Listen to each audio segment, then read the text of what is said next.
seeking answers regarding the questions that we've raised. Kong Sid, Attorney Wendell, what do you think? What is the next step from here, Kong Sid? What do we intend to do? The president last week, former President Rudy Duterte mentioned about you taking this into the Supreme Court, or ano po ba ang magiging next step nyo, ito, Kong Sid?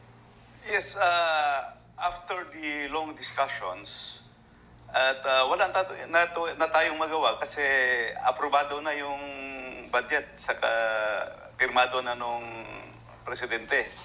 So the next step, and that's the only step we can go to the Supreme Court.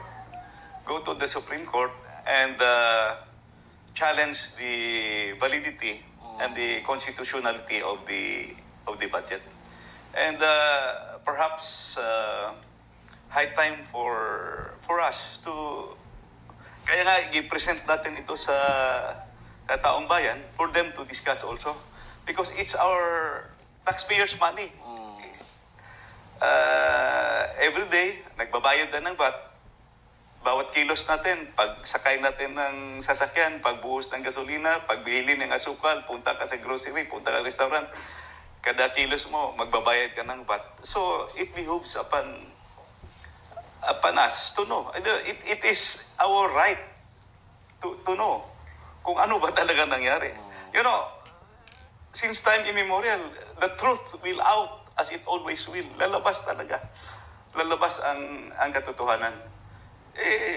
Kita naman sa Bicameral Conference Committee report na blanco. So maybe one next move is to go to the Supreme Court and really file the necessary petition to request the court to declare the GAA, because we will present, of course, the facts. Na unang-una, balikan natin yung first na issue na lumabas, yung constitutionality ng buong budget, because the Constitution is very clear. Alam na alam ni Sec Wendell ito na dapat the highest budget is the education sector. Doon ka mag-allocate ng highest budget.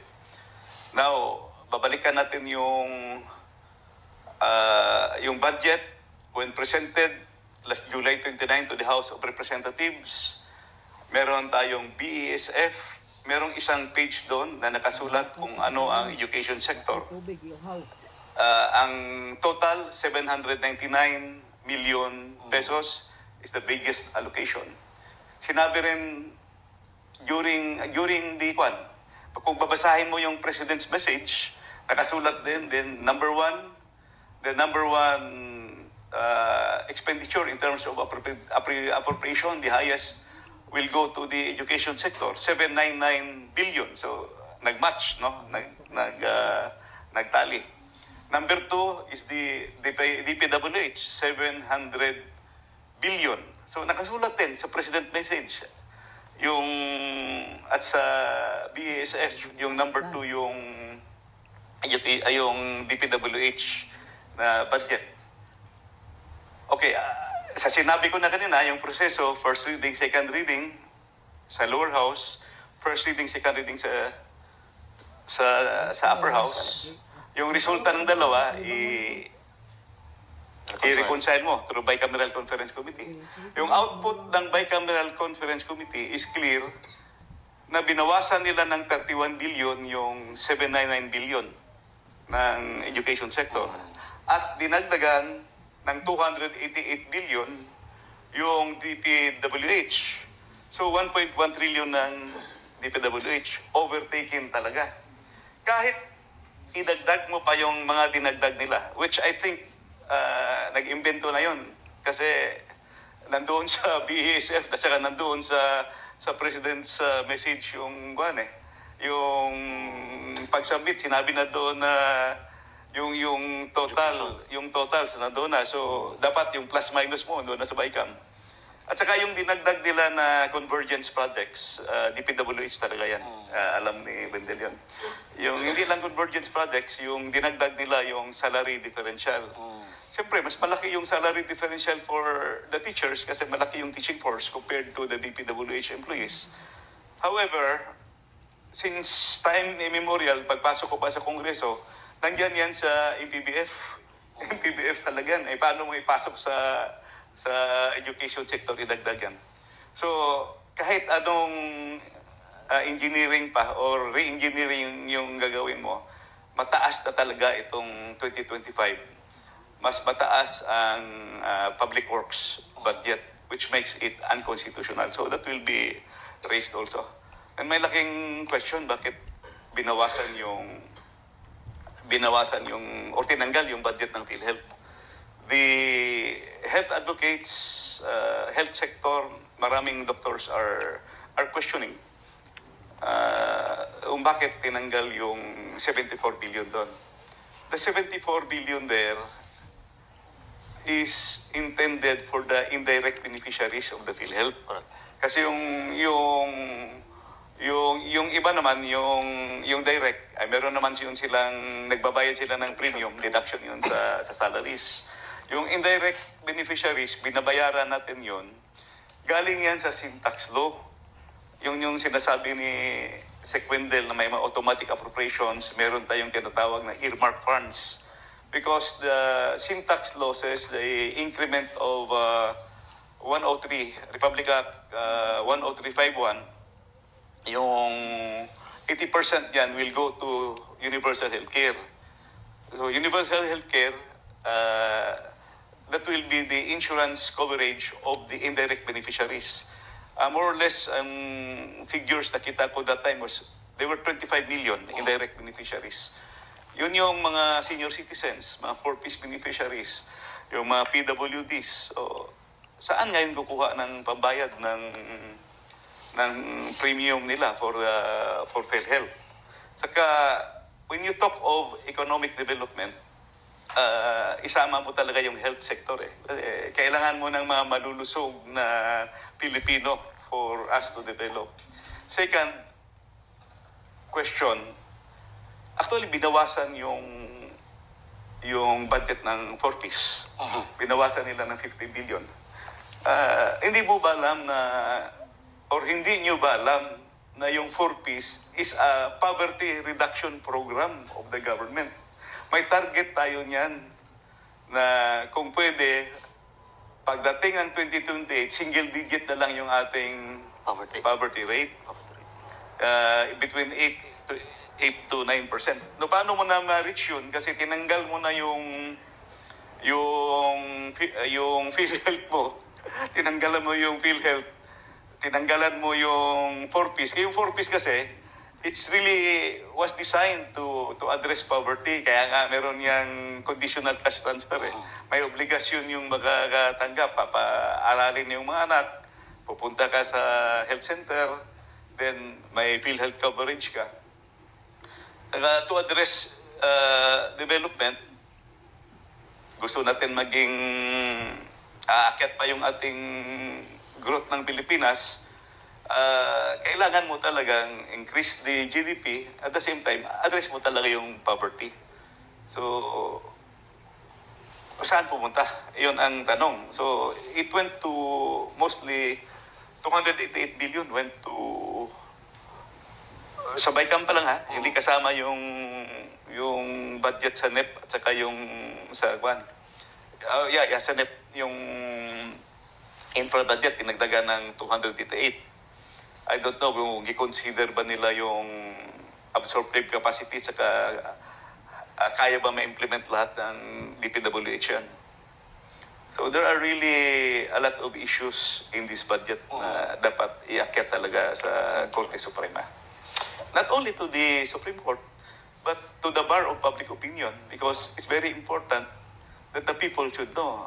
Pera ng taong bayan yan, that's taxpayers' money. The people should know. They have the right to know. We have the right to know. Kung you mentioned ito nga, the education must have the highest budget. Dapat. Nasa Constitution yun. As is mandated by the Constitution. The framers of the Constitution really made sure that Filipinos will have the highest budget every year for education. Correct. Gi-cut nila yung budget. And now, this year lang ito kung the first time na first time, DPWH has higher budget. merong last year, pero hindi masyadong glaring. Ito ngayon glaring kasi malaki talaga ang angat. And that's just some few of the items. For sure, marami pa na naging mataas, mababa as compared to Well, may previous nakita years. ako kasi yung part 1 ko nga, yung unconstitutionality, may ginagawa kasi akong research. Kaya ko nakita yung sa BICAM report. So, yung part 1 ko is yung education sector nahabol ng DPWH. Yung second part ko, yun, ginawa ko na yung kasi nung nire-research ko yung education sector at saka DPWH, nakita ko na yung gi-work back ko, patras ako. I tried to work back. Hinanap ko na yung, sabi ko, dapat makita ka yung BICAM report. Pagkakita ko ng BICAM report, first, SP11 pa lang makita mo na kagad yung yung kulang na. Siguro yung BICAM members kung they tried to open pa more pages sa SP11, makita mo na yung mga blanks doon. Yung magtataka ka na. So, na-shock na ako na mayroong mga blanco. So, yung pangalawang research ko, ito, yung blanks. Attorney Wendell, with all this information and revelation regarding the budget, how do you think this will impact, sir, in terms of managing now the national budget moving forward? Magkakaroon talaga ng question ng mga tao, sir.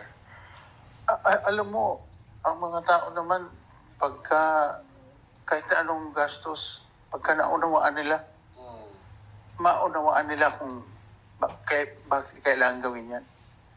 Pero pag sa umpisa pa lang, meron na silang pagdududa. At hindi nila naunawaan. Yun yung bagay na kailangan bigyan pansin ng pamahalaan. Dahil pag hindi nila napaliwanag yan, people will tend to believe na talagang may lokohang nangyayari, no? At tayo ba naman, kapwa Pilipino, maglokohan pa tayo? Naghihirap na nga tayong lahat, nagsisikap na tayong lahat, tapos hindi pa natin mapabuti at mapaayos yung pagpapatakbo ng ating gobyerno. So these are questions that I hope those in power will find time to really explain to the people. Dahil pagka naman naunawaan ng taong bayan yan, sige. Kasi ang Pilipino talaga pagparaya, sobrang matiisin. Kahit na kung ano na yung ginagawa sa kanila, ay hanggat maaari ay sana maayos na lang. Mga ganun ba? And here comes the raging issue that really needs clear answer from the government. My take is that the government must respond. If they will not, then that will be their own doing. Thank you, Attorney Wendell. Now, Congressman Sid, a few of your colleagues in the House of Representatives have actually nagsalita na, based on this. But I think may ilan, dalawa, tatlo, ang nagbigay na ng komento on this, on the questionable bicameral report. Kung as member, as a long-time member of the House of Representatives, especially now in the 19th Congress, what is your message to your fellow congressman at this point, now that you've exposed this? I don't want to, I would say, dictate on them, but ito lang ang pakiusap ko. Tingnan nyo yung email nyo, balikan nyo yung email nyo, December 11. Basahin nyo lang. Then, you will know the truth. Yan lang. Balikan mo yung email mo, December 11, then you will know the truth. Who is telling the truth. May blanco talaga, makita nyo. Thank you, Congressman Sid, for sharing this information. Gusto ko lang balikan, while we are at this topic. Ito nga, isa sa mga pinag-usapan, nagkaroon tuloy ng throwback ang mga kababayan natin dun sa earlier statement ni Senator Amy Marcos last December, December 18. nabuhay ito na discussion na Congressman Sid, no, after you revealed the questions nga. Sabi niya, part of her statement, kaya't sa kabila, because she did not sign, di ba, she did not sign, kaya't sa kabila ng pagnanais kong makisama, hindi ako pumirma sa kahit anong papel hinggil sa BICAM report na yan at nagsusulong magbawas ng pera ng lehitimong proyekto para lang ipasok ang AKAP, lakihan ng labis-labis, ang MAIP at pagpiestahan ng DPWH. Paano naman ako pipirma sa blankot kulang-kulang na papel? This was December 18, 2024. But when this statement was released, lumabas, ba't nakalimutan? And ngayon, after last week, after you presented itong blank items nga sa bicameral, nabuhay ito. Parang nag-coincide somehow. Kasi back then, wala naman din pinakita si Senator Amy na document eh. And here comes your revelation, Congressman Sid. So, do you think that could be a confirmation somehow? Well, that's an honest confirmation. And I salute her for that. Again, no, thank you very much, Congressman Sid and Attorney Wendell. Just before we close, perhaps we'd like to get your message to our fellow Filipinos. It's good to see you, Attorney. You've worked really hard sa DBM during your term there, and now hopefully you're back. We'll see more of you moving forward. Attorney Wendell, your message to our fellow Filipinos. Para sa ating mga kapwa Pilipino, sana po ang ating mga namumuno ngayon ay talagang magpakatotoo. Sabihin ng totoo para po maunawaan natin sila. Dahil it's only the truth that will set us free. Simulat sa polls sa administrasyong ito, nagkaroon na ng maraming ugat ang pagdududa, no, at pag-aalinlangan at sama ng loob. Sana po, tutok tayo doon sa ating mga sinumpaang tungkulin. Dahil we owe it to the Filipino people. Thank you, Attorney Wendell. And of course, no, Congressman Sid, just before we give you the floor, Congressman, as a Dabueño, as a Filipino, in case wala pang nakapag-sabi nyo sa inyo, sir, no, thank you very much for your courage, sir, at sa paninindigan nyo at sa prinsipyo nyo, being, one of the remaining vocal and honest public servants natin ngayon, Kong Sid. Maraming salamat po on behalf of sa mga nakaka-relate sa usapin ngayon. And Congressman, your message to our fellow Filipinos. So sa ating mga kababayan, may nakita tayo. At saka kung regarding sa budget, hindi lang naman ito. Kaya masyadong maugong na yung budget. Before this, may nakita tayong ginawa sa PhilHealth. And even before that, yung mga transfer of funds sa PhilHealth na GTRO na ng Supreme Court.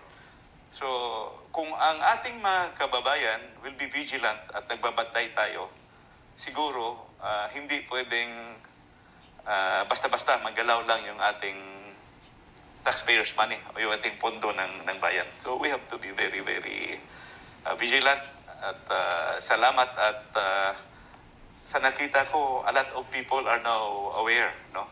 A lot of people, nagigising na yung taong bayan. Maraming salamat talaga sa inyong lahat. Alam po, hindi ako nag-iisa. Magkasama tayo dito. Last but not least, i-greet ko yung aking dalawang apo kasi mga elementary pa pero nanonood sa Basta Dabawenyo. So, to my very paboritong mga apo, Jan and Cheska, mag-aral kayo ng mabuti at your lolo will be watching you. Thank you, Congressman Sid. Attorney Wendell, baka may gusto din po kayong batian, Congressman. Attorney. Pinabati ko yung dalawa kong anak. One girl and one daughter. Pareho silang babae. First time ko dito. Kaya manood kayo. Thank you. Thank you, Attorney. Definitely not the last time, Attorney. Hindi, si Gemma tsaka si Ethel yan. Thank you very much once again, Attorney Wendell Lovisado and Congressman Sid Unga. Maraming salamat po for joining us once again tonight dito sa Bastard Nabawenyo. And we look forward to welcoming you again soon, Attorney and Kong, for more relevant discussions that the Filipino people need to know, especially